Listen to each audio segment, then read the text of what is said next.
రైతన్నలందరికీ నమస్కారం అన్న. నేను మీ వెంకన్న. అయితే ఇప్పుడున్న పరిస్థితుల్లో అయితే కొంతమంది రైతులైతే పత్తి గింజలైతే పెట్టుకున్నారు.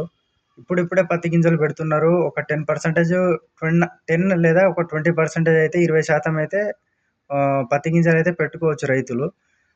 ఇంకా 70, 80% అయితే పత్తి గింజలు పెట్టేటోళ్ళు ఇంకా అట్లనే ఉన్నారు. కొంతమంది దుక్కులు కూడా చేసుకోలేదు. మా సైడ్ మాత్రం. అయితే ఇప్పుడు కొంతమంది యూట్యూబర్స్ ఏం చేస్తున్నారు అనంటే ఒక చిన్నదో, పెద్దదో ఒక బయో కంపెనీతోటైతే టై అప్ అయితున్నారు. బయో కంపెనీలతోటి టై అప్ అయ్యి, ఆ కంపెనీల నుంచి వాళ్ళు షేర్ తీసుకొని, అనవసరంగా రైతులనైతే తప్పుదోవ పట్టిస్తున్నారు. ఇంకా కొంతమందైతే గింజలే ఇంకా పెట్టలేదు. అది ఒక ఆకు, 2 ఆకుల మీద గూడా కాలేదు. ఇప్పుడే ఫస్ట్ స్ప్రే స్టార్ట్ అయింది. సెకండ్ స్ప్రే స్టార్ట్ అయింది. మూడో స్ప్రే స్టార్ట్ అయిందని చెప్పేసి అన్నీ మన ఎట్లా అనంటే అన్నీ ప్యూర్ బయో మందులు చూడడానికి ఇప్పుడు కొడితే ఎమ్మటే స్పాట్లో మీకు రిజల్ట్ ఉంటుంది. నేను కాదనట్లే. కాకపోతే వాళ్ళు ఏం చేస్తున్నారంటే చాలా చిన్న కంపెనీలు మంచి మందులు కావు, అవన్నీ వాడడానికి మంచి మందులు కావు, అలాంటి మందుల్ని ప్రమోట్ చేస్తున్నారు.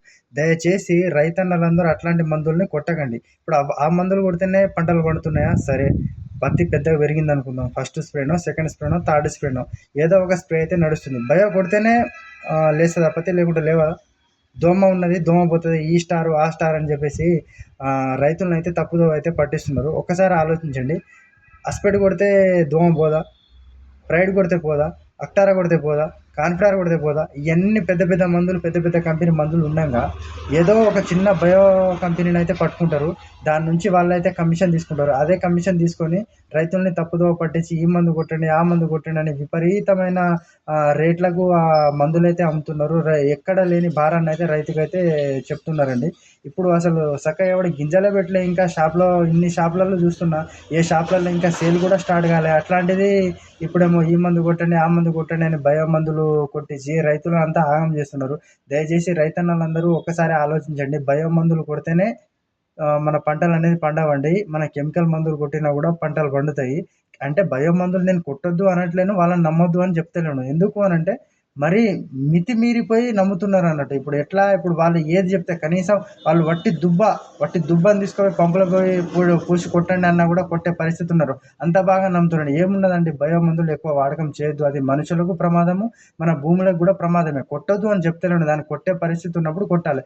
అసలే గ్రోత్ లేనప్పుడు కొడితే అదొక రకం. ఇప్పుడు ఏమున్నదండి, ఇప్పుడు భూమిలో ఇప్పుడే మొలకెత్తుతుంది. ఆ మొలకని ఇప్పటి నుంచే బయో మందులకు అలవాటు చేసి ఏం సాధిస్తామండి మనం? దయచేసి రైతన్నలందరూ కొంచెం చూసి అయితే మందులైతే కొట్టండి. ఈ స్టార్టింగ్ స్టేజ్‌లో ఏముంటది, పేనుబంక, పచ్చదోమ, తామర పురుగు అనేది ఉంటది. కొంచెం ఒక నెల చేను అయిపోయిన తర్వాత ఎర్ర నల్లి, పిండి నల్లి, తెల్లదోమ అనేది స్టార్ట్ అయితాయి. ఇప్పుడు యూట్యూబర్స్ చెప్తున్నారు పేనుబంక, పచ్చదోమ, ఎర్ర నల్లి, పిండి నల్లి అన్నీ పోవడానికి ఒక స్ప్రేకి దగ్గర దగ్గర 1500 ఖర్చు అయితే చెప్తున్నారు.